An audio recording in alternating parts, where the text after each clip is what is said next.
Nous sommes en centre-ville, à Montpellier. Quand ce jeune papa mange une poire, il ne jette rien. Il partage le fruit avec Anton, son fils de 4 ans, et donne les épluchures à ses vers de terre.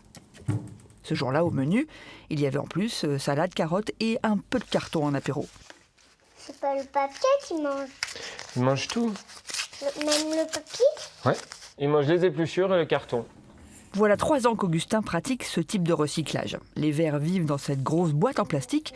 C'est un lombricomposteur adapté à la vie en appartement. Oh là là. Tiens, il est gros, hein. Bon, là, c'était juste pour faire un coucou à la caméra, mais en général, les vers sont plutôt discrets. Ça grouille pas, il y a des vers qui se promènent, ils aiment pas la lumière donc ils se cachent, mais ça a rien de dégoûtant. Ça sent pas mauvais, ça sent un petit peu le sous-bois, la terre. C'est pas une poubelle ? Ah, pas du tout.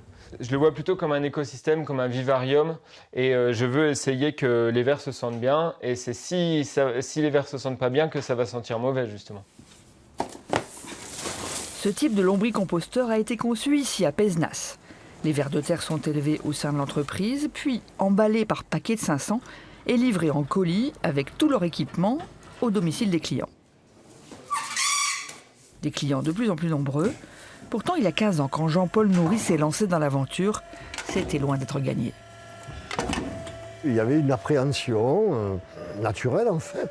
Donc il se trouve que l'ambiance générale, on fait prendre conscience aux gens de la planète et in fine d'un lombricomposteur. Donc ça fait qu'on en vend des 20 sur 4 ans, là on en vend 15 par jour.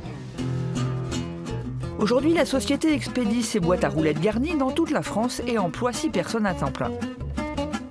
Les clients sont pour moitié des particuliers séduits par le produit de ces petites usines.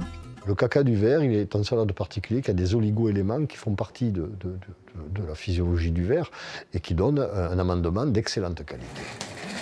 J'ai un petit jardin, pas ici, mais quand on met ça au pied des salades, des fraises, ils adorent ça, quoi, ouais.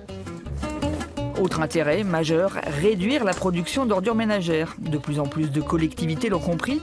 Depuis 5 ans, l'agglo de Montpellier rembourse même 50 € pour l'achat d'un de ces engins. Pourquoi ? Parce que c'est moins de poubelles, moins de dépenses et surtout, moins de pollution.